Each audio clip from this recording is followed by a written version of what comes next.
This is Disclosure Now with Arquinois, a show where we expose the truths that are nefariously hidden from humanity. Today's guest is Bhakta Peter. Bhakta is well versed in the Vedic texts of India. Today's conversation is centered around how many concepts presented in the Vedic texts are related to forbidden technology, real-life magic, and secret space programs. Okay, welcome to Disclosure Now with Arkeem Ra. Today I have Bhakta Peter with me, and I just thought it would be good to do a show with him because he drops a lot of knowledge when it comes to the Vedas, the Vedic texts, and like a lot of Eastern mythology and how it's related to the UFO phenomenon, extraterrestrials, things like that. And yeah, I just thought that would make for an interesting conversation to actually sit down and talk about it. Is there any way you could turn your camera to the side so we can get a better angle of you? Yeah, there we go. Perfect. Thank you. And yeah, welcome to the show. How are you doing today? Hey, doing good. Weather is Um, everything is fine. yeah, so where does another interesting thing before I go into my questions and stuff is I know I have some Indian followers on my channel, and I'm kind of curious to their thoughts on this. Of course, you guys like to comment on the videos and state your opinion, so definitely a good time to with this one. And yeah, I'd love to talk about the subject more to the people out there who have knowledge about it or know about it. Feel free to leave a comment. And anyway, welcome to the show. And where did you start with your knowledge of the Vedic texts? What made you get so into it, and what made you what you got to this point where you kind of understand them pretty well is what it seems like to me. And yeah, just kind of give your background on how you've gotten to this point where you have this knowledge. Well, I've been studying it since the summer of 2007 and basically got introduced it through the teachings of A.C. Bhaktivedanta Swami Prabhupada, Srila Prabhupada. And I just basically started reading his books. Is he the And guy who wrote How to Know God? How to Know God. Yeah. He wrote a lot of books. No, I don't think that's one of them. Oh, okay, that's a book I really like. But anyway, go on. He started the Hare Krishna movement, Okay. back in the 60s. It came to America. So basically, it was around 2007 I found his teaching. And the more that I was reading it, the more I was, I liked it. So I've basically been, researching and studying it since that time, since about 2007. Yeah, I find it really interesting that you are able to I wish I could think of an example right now, but you're really able to just like connect the dots as far as the subject goes with like the disclosure movement. And you leave some comments that kind of relate it to things that have been said in the Vedic texts and stuff like that. And I'm not like an expert on the Vedic texts, although I've dabbled, I've read a little bit, and watched some YouTube videos on it and stuff like that. But it kind of seems like there was some sort of war that went on, and a lot of really important, quite literal events that actually happened are being described in these texts. Um, can you give any comment on that war that happened and everything else? Yeah. So the Vedas, there's four major Vedas, Rig Veda, Sama Veda, Atharva Veda, and Yajur Veda. So then there's what they call the fifth Veda, and that's including the Bhagavad Gita and the Mahabharata, which is Bhagavad Gita is coming from Mahabharata. That's one scripture. And then the other one is the Ramayana. So both of these scriptures are based on wars, like huge wars that happened on the planet. Like Ramayana happened very, very long time ago, 2.5 million years ago. There was about one war, Ramayana. And Yeah. then the more recent one, what the Bhagavad Gita is about, that happened at 3067 BC, so right around 5,000 years ago. And the events of this war, it was like basically like a world war, where basically like the civilization back then was like a worldwide civilization. it was interconnected worldwide. And basically what happened is there was two sides, and basically the kings from all around the world came and met in Kurukshetra. And in 18 days, basically, so many millions of people, basically the whole race of the warrior race, the Kshatriya race, was basically eliminated. And after that war, and because of that, is basically why Kali Yuga is now. Basically, it was like that war set the stage for our present dark ages, Kali Yuga. Like all the kings, it basically destroyed that war. Imagine you're here and all the men just kind of go off and they never return, and it's like that whole civilization collapsed around that time, right around 5,000 years ago. So that's what the Mahabharata, the Bhagavad Gita, is from, the greater text Mahabharata.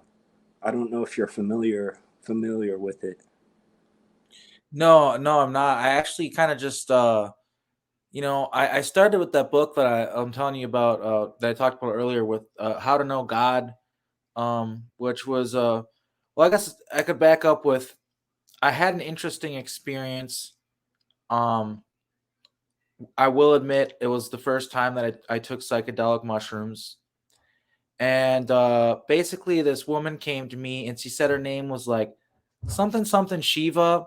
Like, I can't remember her name, but it wasn't Shiva. It was like Shiva was kind of like a surname, is what it seemed like. But she basically told me that she said all these things to me, like how the universe is connected to me through my abdomen chakra, and just she just dropped all this really intense, like, light knowledge on me. And what really blew my mind is, like, I got this book, How to Know God. I think my friend Kevin Byrne might have been reading it or something like that. I can't remember how I felt. I came across it, but I started reading it and I thought it was really great. And I got my own copy of it. And of course, I read the whole thing. And what was weird about that book is this was after I had that experience, and everything that woman had told me, well, she was this blue woman, surrounded in light and stuff. She, everything she told me ended up like becoming like things that the book How to Know God was like talking about. Like, it was all stuff that like was said in the book. Like, it talked about being connected to the universe through your abdomen chakra and all sorts of things like that. And I just found that really interesting, and it was one of those things to me where it was like a real world experience that I had, that I had to write it off because I knew that I took like some sort of substance, and it was the first time I took it. And I know more about it now to understand that you should take the things that you see on that substance seriously, but like, we have to be careful and stuff too. But it's a whole nother, we could do a whole conversation on that. I want to go into that too deep, but it was just like a verification of that there's some truth to this whole Hinduism and what they talk about and everything else.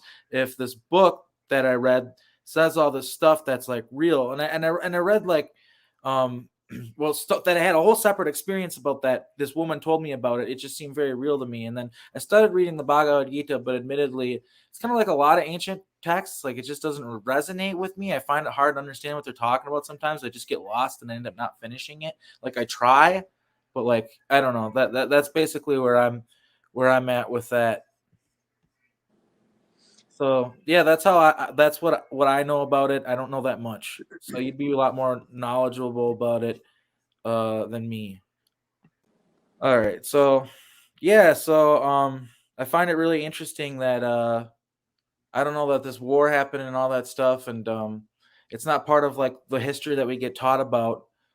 So I feel like it's important to talk about it and to talk about the history that's in those Vedas, because, like I said, for me it's kind of like hard to understand it and wrap my mind around it. And it seems like you've spent more time like translating it and figuring out what it's actually saying. Yeah, so basically the Vedas is written in Sanskrit language. So Sanskrit is called Devanagari. That's the script. It's called, so Deva means a demigod and Nagari means script. So the Devanagari, it literally means script of the devas, script of the demigods. And it's like a language they speak in the higher planetary systems. Like it's a very it's a very Lightly. primeval language, and people don't know it. So many so many English words are based directly coming from Sanskrit. So many nouns, pronouns, English are directly coming from it. It's also one of the bases for Latin too. It's the oldest language. I don't know if you're familiar with Sanskrit and No, how I'm not. I'm more familiar with Latin. of all languages and stuff. It's also another interesting thing is that the Vedas is all written in this special kind of language. You know, there's so Yes, many. but that's that. Are you familiar with like the concept of light language? Like the words, the way they form, the way you say them, they have like a it's like more of a significance than just I decided these tones mean this thing. Like there's a deeper, more universal, like almost mathematical relationship between the language, the way you're speaking and what you're talking about. And like the tones you're using and the vowels you're using and everything else, like um I've kind of heard of this concept that like um there are languages that are kind of universal and easier, even if there's someone way across the universe that hasn't met this person over here, because there's this universal knowledge out there, their languages might actually be quite similar. Does that make any sense? Yeah, definitely, definitely. That's why there's so many similarities between the languages. Like so many languages around the world, mata, mother, ma. Yeah. It's just so many. Uh, Even in South Africa is this like this. Yeah, Yeah, that's absolutely and fascinating. this this language connection is very very interesting. So you're saying how in the time of the Vedas and some of the stuff that they talk about, the world was united and there was a global culture. Can you maybe go into that a little bit more and what the Vedic texts talk about and what it was like during that time? Yeah. So, how far back are we going here? Let's go back from the very as far back as we can go and work our way up. Give us a little history lesson. Okay. So basically, what it describes is Manu, the first human being. His name is Manu. This is where we get the Sanskrit name for man is called Manushya. So this is where we get our English word man from. It's from Sanskrit word Manushya. And the first man, his name is Manu. And he's a son of the sun god. And he lives for many, many millions of years. And he's the first like progenitor human being. And everybody else is coming from him down, down, down, down, down, down. He's like deputed to rule over many, many ages and epochs. So that's so I just wanted to say that first because the Vedas describes human beings as very, very diverse. Uh, Veda says there's 8,400,000 species in the cosmos. And of that, there's 400,000 different species of human beings. So that's a huge number, 400,000. You could, if I had a spaceship and you could visit a different human species, how long that is, Yeah, long. and I believe that too. I know that's true. I know it's And true. so Yeah. it describes that you have human beings that live 100,000 years. You have human beings that live 10,000 years. You have human beings that live 1,000 years. You have us, our particular type of human being, our body lives about 100 years. So we're kind of like on the lower, as far as you take human beings as a totality, we're kind of at a lower, not I've that heard we're there's some bottom of the talk barrel. I've heard there's talk in ancient texts of them having to like limit our age because we weren't making as good as servants to the gods. Like we were becoming too smart or something like that, and less obedient over time. So they decided that they should make us live shorter amount of time. I'm not sure what the Vedic texts say about that, but that's something that I've heard before. yeah. Like we're in Kali Yuga now, so human beings live about 100 years in Kali Yuga. But the previous Yuga, Dvapara Yuga, human beings had a lifespan of 1,000 years maximum, just like people live 100 today. Yeah. They lived 1,000 then. So you can think. I mean, think about it. If we're supposed to live 1,000 years, and our genetics have been tampered with, then it's like you see this. You see like a 60-year-old person, and they're still living like a child. They haven't really matured, but they're old. Their body grew, but their mind didn't. But so maybe this is because we're actually, think about it. If we're supposed to live for 1,000 years, then the first 90 years of our life is actually like living to like 9 years old. It's like childhood. The first time, if we're actually supposed to live 1,000 years, then the first 100 years would be like getting out of childhood almost. Yeah, that's incredible to think It, about, and yeah, I think that that resonates with me pretty deeply. Like, I think that at the age of that I'm at now, like I'm 32 years old. Um, I kind of feel like I don't know anything. Like I'm just beginning to understand who I am. I'm just beginning to understand the nature of the universe, barely, and yeah, I just feel like I'm really like just on this learning path that it seems like 90, yeah, like it seems like 100 years is not nearly enough time to assimilate the information that you need to really be your fullest potential. and this is like the soul. It's this one life is pretty small. The soul is the in the Bhagavad Gita. That's the first teaching of the Bhagavad Gita. In the second chapter, it says that it teaches the difference between the soul and the body, about how the scripture says dehinosmin yata dehi komaram yovanam jara tata dehantara praptir dhirastatra namoyati.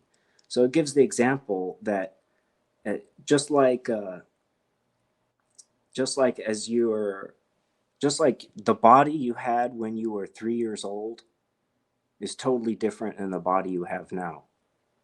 you know Even the scientists say that every 7 years every cell in your body is replaced.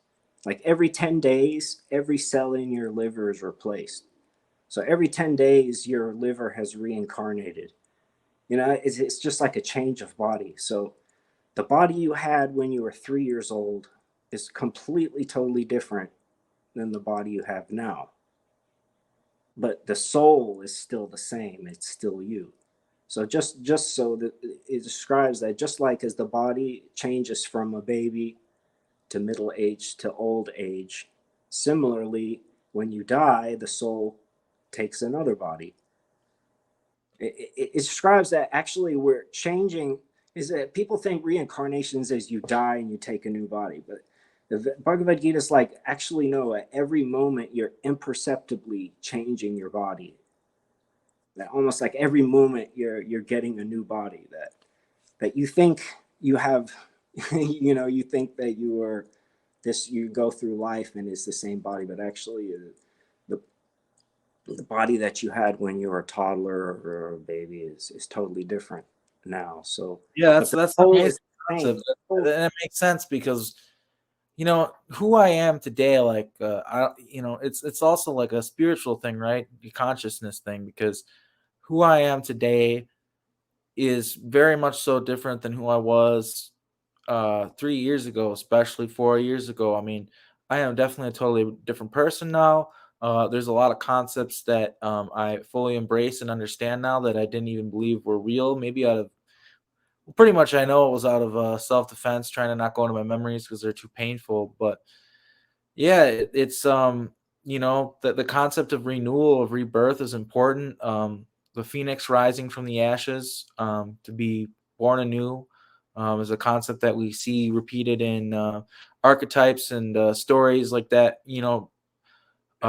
Repeatedly throughout human culture, and I think there's a very important reason for it, is because transformation is key. And once you start realizing your full potential and understanding the way reality works and the way you work, like a person works, like as a conscious individual being, like that's when you can start to transform your reality and create the reality you want. And before then, you can't do much until you understand that, until you grasp those concepts. And I think that's maybe why our age was so artificially limited, is because it doesn't give us enough time to fully grasp like the arcane, like spiritual concepts that are out there, and the magical knowledge that's out there, where we can transmute things and manipulate reality to our will and stuff like that. It's almost like our consciousness doesn't get enough time to fully develop to where we can get that point.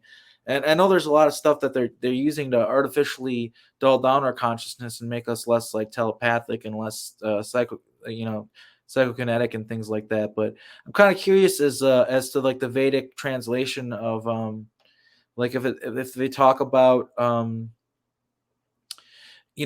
human gifts, maybe the gifts of the gods, like some of that spiritual knowledge, as far as like magical processes and prayer and things like that. What is the Vedic interpretation of like magic and like prayer and things like that? Yeah, there's lots of examples of these types of things in the Vedas. You mean like prayer? Well, I'm just kind of curious as to like, okay, like I go into like prayer. I said, like we've got, like, I know that the way the universe works and the way consciousness works, and we're living in a dumbed down society that doesn't see that like telekinesis and telepathy and stuff like that is real. And I know that during that time in history, it was more out in the open and actually happening. A lot of these magical acts, like Jesus walking on water, things like that. And I know the Vedas talk about that stuff, talk about gifts and abilities like that. And I'm just kind of curious if you have any stories on that, or like any like knowledge on that you could just kind of explain, um, like the Vedic interpretation of that. I guess I'm sorry if the question's kind of complicated. No, no, no, no. So, okay, so it's called a mystical power. It's called a siddhi in the Vedas. It describes siddhis. So, anima, laghima. So basically, okay, so the first one, they say the easiest one to get. Like if you're doing mystic yoga for, they say that you can get the siddhi. Anybody can get the siddhi. You just have to basically sleep on the bare ground. You have to do this for 12 years. You don't miss a day. Do this for 12 years. You'll get this. You'll start to get this first siddhi. Okay. It's called laghima. No. The anima laghima prapti. So the one where you become lighter. It's related to anima. Anima means you go smaller. Okay, I so think you I can make think it's yourself called light. lighter. Yeah. So this is the Light as easiest a one. feather, stiff as a board, kind of thing. Yeah, like the movie Crouching Tiger, Hidden Dragon. They run up the tree. They make it almost like they weigh 10 pounds. If you can decrease your weight, you could to 10 pounds or no pound. See, if you're perfect they say if you're perfect in this city, you can fly. Like you can decrease your body to zero So or I walk. actually have a funny story involving that, not to like interrupt like what you're talking about here, but it definitely contributes. Is I had a teacher who, he turned out to be a Mason and not a very good person, and I don't trust him anymore. So I won't go into that too deeply. But he did tell me about there's this. So I was reading the Kabbalion, um, which is Hermetic text. The Freemasons are really into and stuff like that. I'm sure you're familiar with it. You familiar with that text? The Which Kabbalion. one? The Kabbalion. Yeah, It's not Vedic. It's Hermes Trismegistus the I'm third. I'm vague.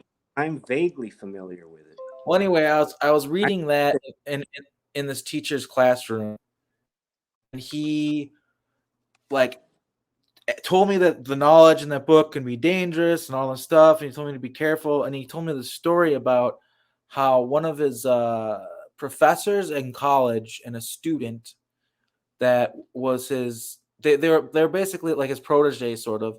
They're basically like reading some of these ancient texts and performing these rituals where you could make yourself lighter, like what you're. and he warned me, and he said that they did it, but they weren't properly like trained, right? Like it's like dangerous knowledge. Like you really need to get oriented in it by somebody who understands it and knows the pitfalls and how to do it right. And yeah, he said that his friend who served, was worked under this guy and was learning all this freaky stuff.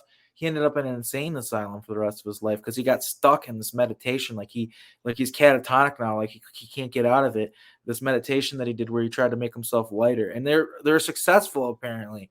Like they're actually doing it. They're making themselves lighter. And I think he said something too about them being able to start like pieces of paper on fire with their chi energy or something like that. And this was completely bizarre because this was in a classroom full of kids, like, and he was like saying this stuff to me, and like it was kind of surreal. But yeah, I've heard of that. And I guess like it's like you said, it 8 or 9 years is how long it takes to really do this yoga and get into it and do it and do it properly. So that maybe that explains why it didn't work out so well for them, is because it's not something that you should just step into and do overnight, right? Like but Yeah. yeah, so that's really interesting, and I'm sure that that's been applied to like combat situations with like super soldiers and stuff like that too, where they teach us these techniques and stuff like that. In fact, I'm positive that that's true. And Yeah, I don't know. It's just incredible that you talk about that because like I said, that story, it's something that's stuck in my brain for a long time. Him telling me about that, and he was a Mason, and I almost think like he was like trying to get me to like join the Freemasons. I don't know. It was kind of creepy,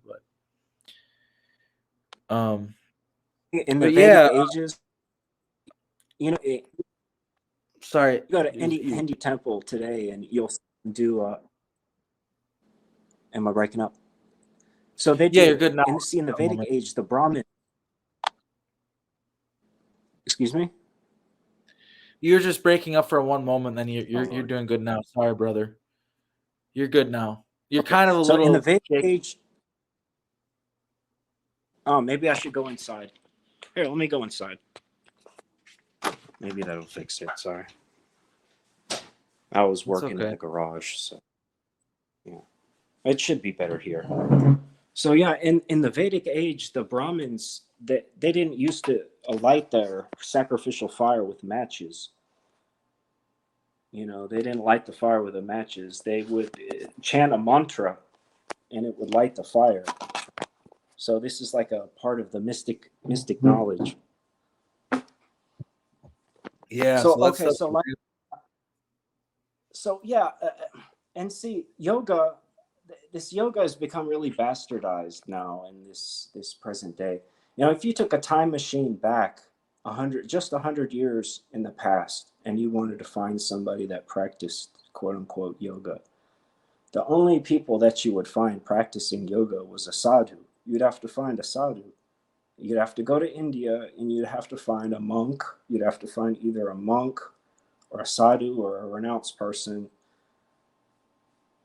But now, it's become commercialized now, and it's become very, very cheapened and dumbed down. The real meaning of what it really was is, it's become just like a gymnastic thing, when actually traditionally it's a very serious religious practice that people dedicated their lives to.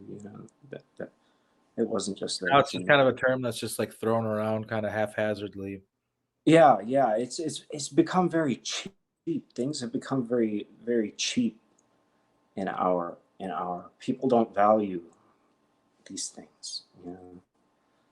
People don't Yeah, value. I So understand what you're saying. Yeah, I agree.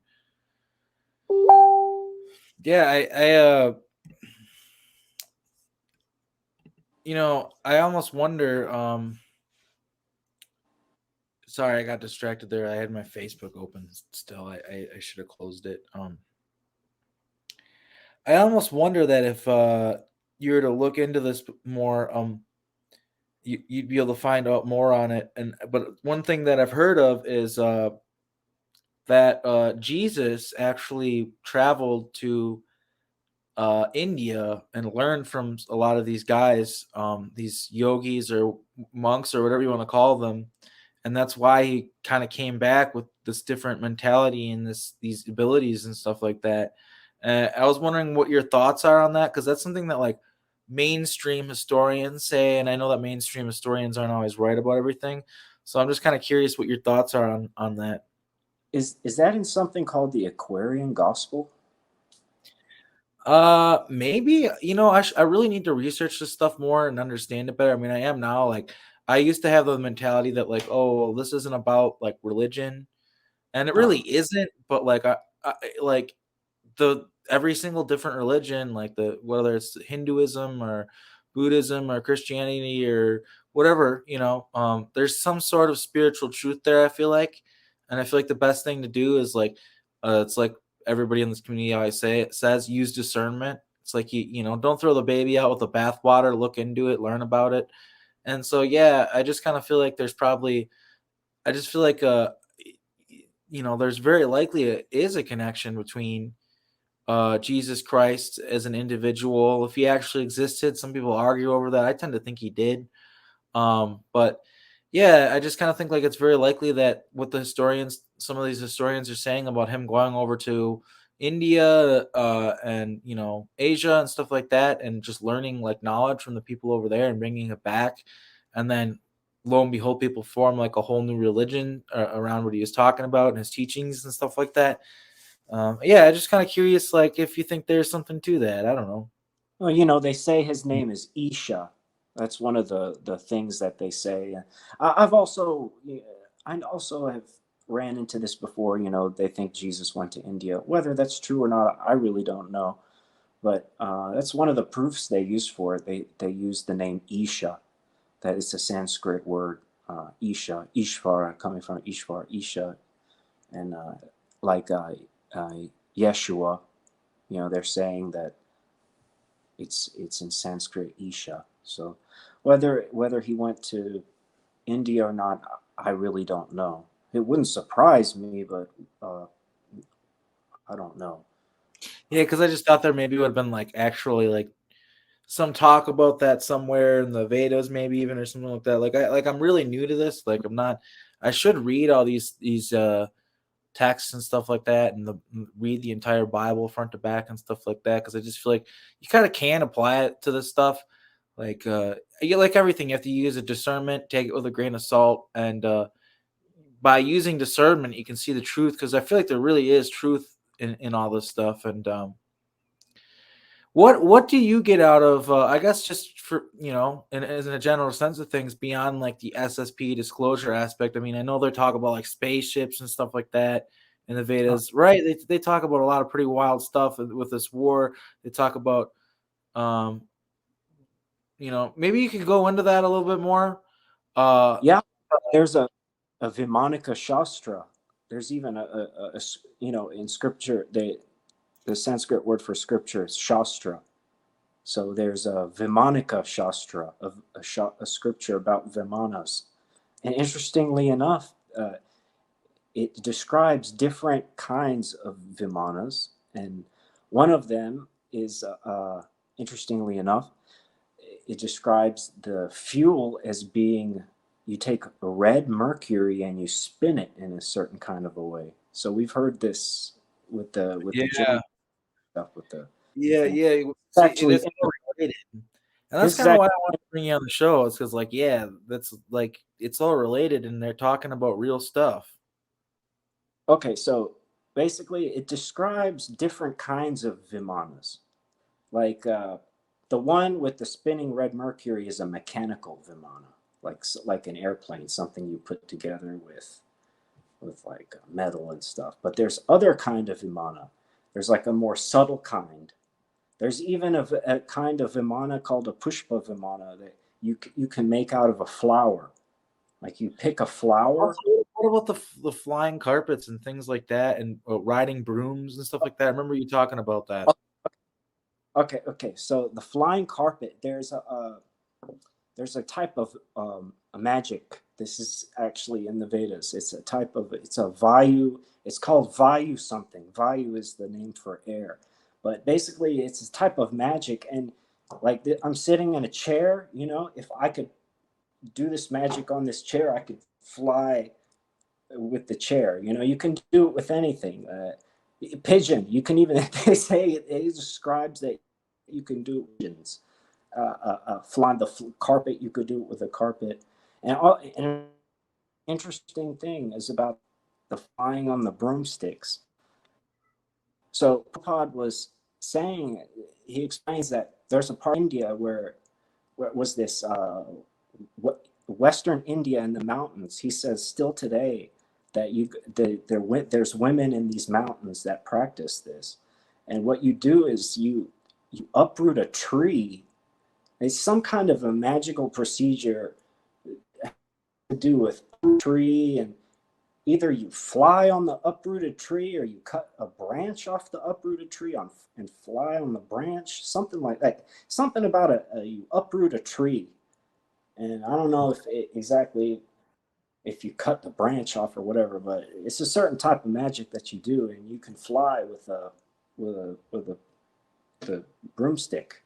This is in the Vedas. This is like you see this with witches and stuff. So it says that it's actually possible to just straight up fly too. Like you can do that. it It's says, real. yeah, it said the Vedas is branch of an uprooted tree. Yeah. So it's funny, right? Branch of an uprooted tree. Look, people go against what people like believe, but when it comes down to it, like human beings and just conscious creatures in general have amazing gifts and abilities, and we're able to manipulate reality in really grandiose ways that, well, they seem that way, but if you're living on a planet or in a reality where it's normal, then it's normal. Just like how it's normal here to believe that we're alone in the universe and all this garbage. It's not true. Believe it or not, people, it's normal to live in a reality where the truth is accepted and known by everyone. That's out there. And I've seen it in these programs, these SSP programs, or whatever you want to call it. But I know that it's real because I've witnessed it, and it's kind of like it's all related. It's kind of what I'm trying to get at to people is like, like I said, for me, I'm gonna endeavor to read different religious texts because I believe that there's spiritual knowledge there and there's truth there that can be found by anyone who's able to use the discernment to get to the core of what is being said. I'm sure you'd agree with that. Yeah. So basically, in the Vedas, we have this recurring theme of avatar. So every once in a while, Vishnu will create an avatar and appear on Earth. So basically, in every one of those stories, it's has to do with really nasty elements, like nasties like demons and stuff, like eating people and stuff, and Vishnu incarnating to killing the demon to protect the society and everything. This is like a recurring theme. And also, there's a particular type of entity called a Rakshasa in the Vedas. So this is and they can fly and everything. So they're famous for magic and eating people. So there's also, this very much this element of there's demons out there that eat people. Yeah. This is quite a universal thing. Yeah, that's true. And there's humans that do it too, or at least they look like humans. And I've seen it in the programs and stuff. And yeah, like a lot of these rituals, like what they'll do is, I guess since you're talking about that, just my testimony going along with that, they'll do rituals where they'll be like doing really nasty things to children, and then like Baphomet or whatever, some sort of demonic entity comes out, which is really like a shape-shifting alien or whatever, But regardless, it comes out. They participate in the rituals with human beings sometimes. Like human beings, that's what these dark groups, these satanic groups, they'll summon these entities purposefully, and their whole thing, I remember this from Montauk too, their whole thing was like these satanic groups, their whole thing is like our gods actually appear. They actually show up when we ask for him to show up. Like you put a god, it's just some thing out there that you're just trusting, and he doesn't actually come to you. Our God actually shows up and participates and eats with us and stuff like that. And we know our God's real, and our God actually grants us our wishes and gives us power and stuff. Um, it's very evil, but it's true. It's not ancient. It's still happening. Of course, it is ancient as well. Like if it's happening in those times, but I'm just saying that it's not a thing of the past. It's still occurring. And yeah, a lot of these demonic entities are just ET that, demonic is a perfectly fine and acceptable word to use to describe what they are because they truly are demonic. And they'll come here to, use adrenochrome and stuff like that because these are drug adrenochrome addicts.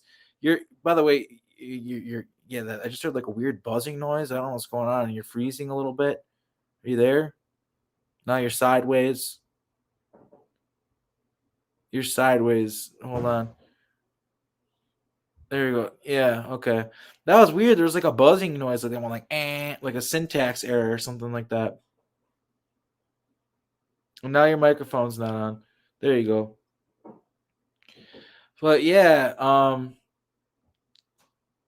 apparently Lilith also, which is one of the angels in the Bible, apparently Lilith. I'm just trying to carry this on because you're freezing and breaking up a lot. I'm trying to carry it on here. Lilith, one of the angels, she apparently used to eat children. She's like a moon angel, the angel of the moon. Apparently, she used to eat children. So that's in like the more Western Christianity kind of. They talk about it in that as well. The entities, the powerful entities that eat children and eat human beings and stuff. That's 100% real, and it's not that hard to really wrap your mind around if you think about the fact that like we eat pigs, we eat chickens, we whatever. I mean, that's just the way of the world, I guess. And if they look at us as lesser beings, then why wouldn't they eat us? It's not that hard to wrap your mind around if you ask me. Are you there? Yeah, you're really breaking up, brother. You're like frozen and I can't hear you.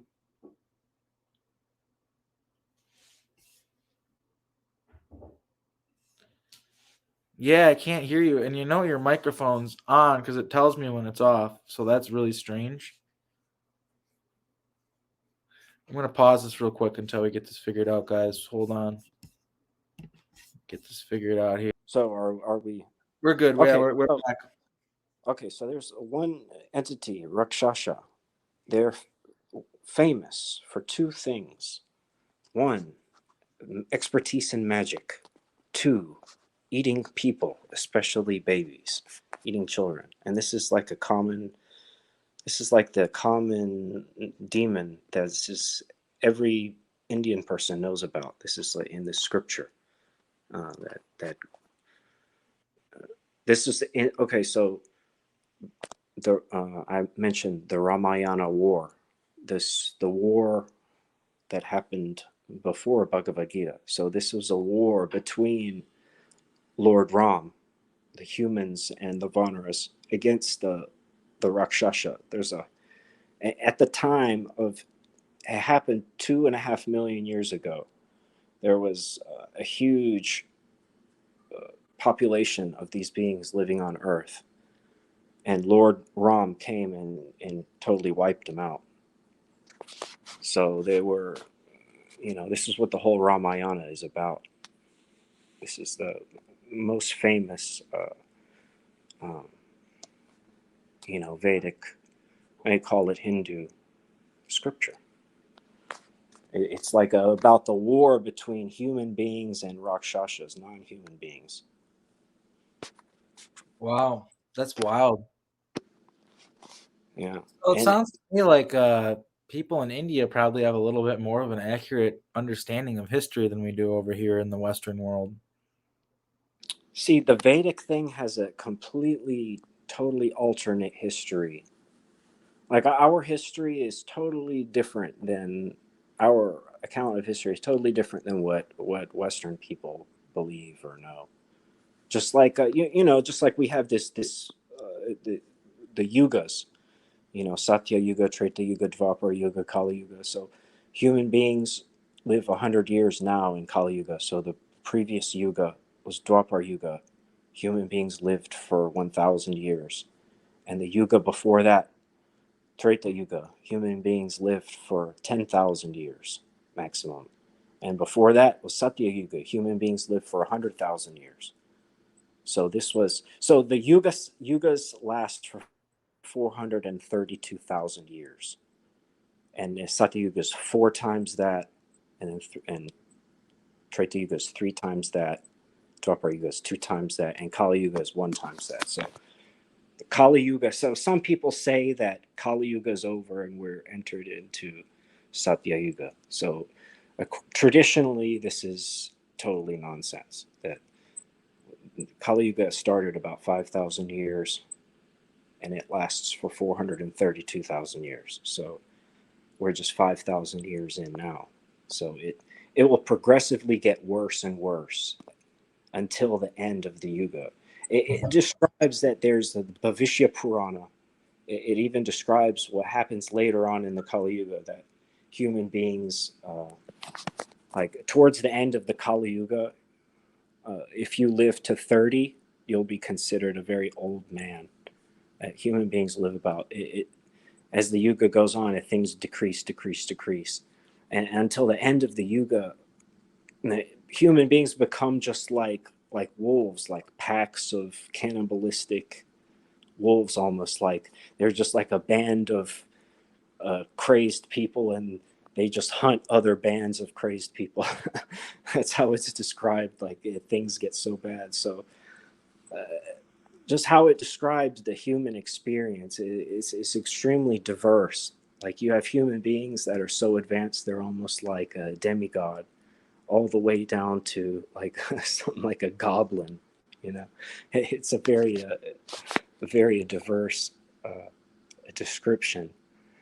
So okay, so J.R. Tolkien has this idea of Middle Earth. In the Lord of the Rings, it's called Middle Earth. So this is a Vedic idea. This is coming from the Vedas. That this is very much a Vedic idea that the Earth is a middle planet. That the Earth planet is referred to as a middle planet because you look at in the cosmos, there's higher, middle, and lower planets. So basically, the Vedas describes it as in the middle planets is where human beings exist. You have higher planets, heavenly planets, middle planets, and lower planets, hellish planets. So basically, these other planetary systems, you don't really generate karma in them like you do in the middle planetary system. Like, for example, you become a human being and you create karma. So, and because of that karma, say you're a really good person, so you go to heaven. So the next body, you're destined to go to heaven for millions of years.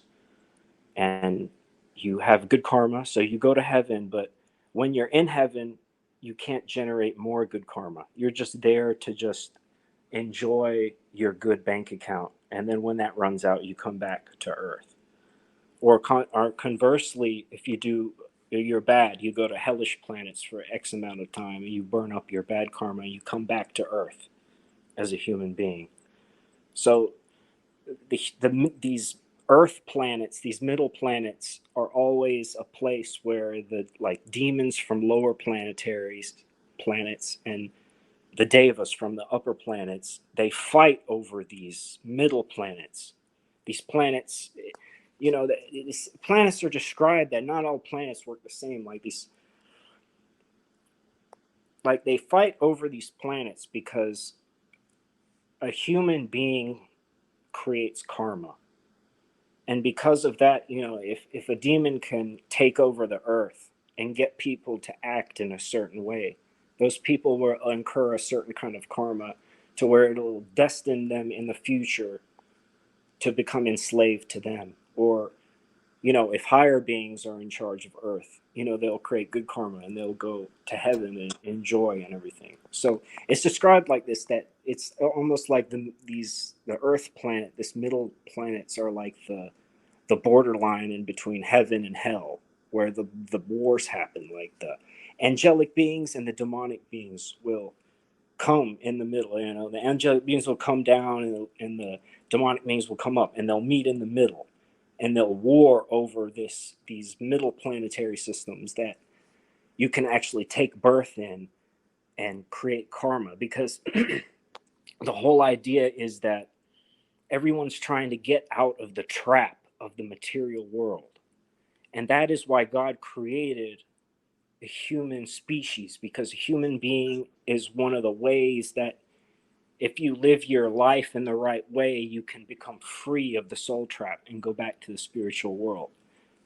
So that's why the angelic and the demonic beings are fighting over these planets that have human beings and stuff on them, because Vedas describes it like many different species, and the many different species kind of have a different niche, a special niche. So the human form's special niche is that you can become free of matter and go back to the spiritual world through the human body. You can't do that in other bodies. A human body has kind of like a special, like animals don't create karma. Just like they just operate on instinct and free will. But a human being has free will. So, and through your free will, you create karma, and through that karma determines what happens in the future. So I don't know if I'm just ranting and raving, but this is like that makes a lot of sense. That makes a lot of sense. It's a really good explanation.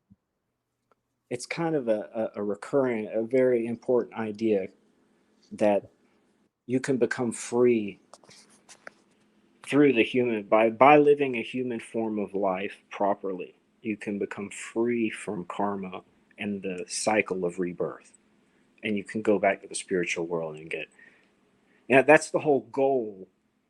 That's the whole purpose of human life that people don't know. The purpose of human life is because through a human body, you can if you do it, you take advantage of your human life the right way, you can make God happy, and he'll release you from the repeated cycle of being in a washing machine, repeated birth and death, being stuck in they call it the soul trap, being stuck in samsara, in the material world, just repeating the same thing over and over and over again.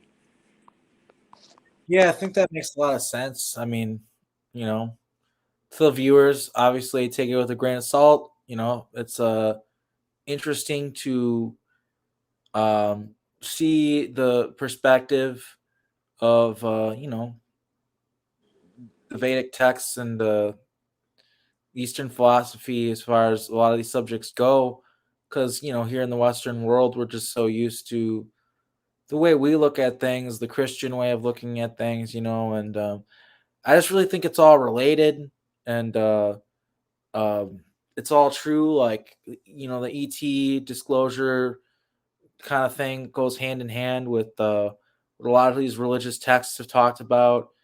And the hard part is like finding the truth within it all, because obviously it's a lot of it's gotten convoluted and hard to understand over the years. But I really appreciate you coming on the show and just kind of talking about it a little bit, and explaining some of this history and some of this Vedic knowledge that relates to the here and now and the world we're living in now, and kind of the things we're learning about the things we're relearning about our reality right now as we speak. Yeah, I mean, the Vedic and the ancient India stuff is really has a huge impact. People don't realize how big of an influence it's had on our society, and the things coming from Vedic society in India that people don't even know, like chess, for example. Chess comes from India. You know, even that funny game, shoots and ladders. That's an Indian game. It teaches children about karma. You know, it's Also, moksha something. India has more people living in it than any other country on Earth. It has the highest population of human beings on the planet. So that's I interesting. think that's why, because see, in the past, this spiritual knowledge was everywhere, but it's become destroyed and basically everywhere. But you can still find it in India. Why? I think this is one of the reasons why is because there's so many people in India that they couldn't just kill everybody. You know, if there was a small town with spiritual knowledge, they could easily wipe this out. But how do you? They couldn't. That's why I. One of the reasons I believe that we still have this knowledge in India is one of the because there's so many Indian people and this knowledge existed. And that's the thing is that why I'm interested in the Vedic stuff is because it's I've noticed that a no, very few people ask me about my necklace here, which is a phoenix coming out of a portal. But the people who do come up to me and ask me about it, a lot of times are Indian people, which I don't know why that is, but I guess I kind of subscribed it to that, like that they seem to understand a lot of things that like people here in Western society really don't. it, it's because it looks like a Garuda bird. Is that what that is? That a What's a Garuda phoenix, bird? a Garuda bird is a type of bird Vishnu rides on. It's one of his vehicles, a Garuda bird. It's a and it's kind of similar to a phoenix. Like it's a the it's a actually a type of species of bird called a Garuda bird, and they live on higher planetary systems, and they fly from one planet to another, and they lay their eggs in the upper atmosphere, and as the eggs fall like in the atmosphere, they incubate and they hatch. It's like a mystical bird, a Garuda bird. They exist on higher realms of the universe. Okay, Type so it of bird. sounds to me like, yeah, wow, holy cow, gives me goosebumps. Yeah, that's very Kind of cool. similar to the thunder. Yeah, Bird yeah, is, has a the lot of phoenix. similar. Yeah, I almost wonder if it's all just the same bird, to be honest with you. I almost wonder that. But Probably. also, yeah, it's also possible that there's just more than one spiritually advanced being that's a bird. But yeah, that's another thing is like what I recall with like Phoenix is like, okay, so I came from these people that I guess they call themselves the Ra, but I think that was just a group of people I came from. Like it's kind of like a religious thing. I don't think my actual people call themselves the Ra. I don't remember what they're called, but they're bird people, and they worshipped well, Phoenix was a part of their like to them Phoenix were sacred beings that they like worshipped, and just kind of like the Draco uh worship the Siakar, which are dragons. So yeah, that's all real, and I don't know how it's kind of hard for maybe some people to wrap their minds around, but Phoenix and dragons and everything else, they're definitely real. They definitely exist, and they're very powerful beings, and yeah. There's a whole reason why Project Phoenix was called Project Phoenix and the Montauk Project. But yeah, is there anything else you want to really say before we wrap things up? Anything else you want to talk about? Yeah, I just want to say that basically when people encounter Eastern philosophy, they encounter this philosophy of, oh, it's all nothing and it all merges into nothing and we're all not. This is a deviant philosophy that came later. The actual original philosophy is that you are something. God is a person. You can have a eternal relationship with him. Not that it is just merged into a void and you dissolve into nothing and become nothing. This is like a very much like a satanic philosophy that's tried to take over, this kind of ultimately dissolving into nothing. And because if ultimately everything dissolves into nothing, then nothing matters really or means anything. This is kind of, I wanted to say that this, kind of a philosophical point that, that God is a person, that you're a person, God's a person, and you have an eternal relationship with God. So I wouldn't call God a I person. I think it was more complicated than that. But I think that it's kind of like, yeah, like philosophically you could call God a person, but God is everything. And we are God. Yeah, God is the of course. Everything is God because everything's conscious. He has a person. He has a person, but he's not a person like you or me. Exactly. Yeah. But he's personal. He's not a void or a light. He's actual a person, a personal being you can have like a reciprocation with. That's what I'm trying to say. Yeah. Well, I appreciate you coming on the show, Bhakta Peter. All It right. was an excellent conversation. Maybe we'll have you back on again sometime. Maybe after I learn a bit more and can be more supplemental as a conversationist when we talk about this next time. Maybe I'll know a little bit more and we'll have a better conversation. To my Indian followers, the followers that I have in India, I cherish you. Thank you for following the channel, and I'm really interested in your thoughts on this. We're gonna wrap up the show, and just thank you all of my viewers for tuning in, and we really appreciate you and your time and listening to this conversation. You want to say goodbye? All right, all right. Take care, Hare everyone. Krishna.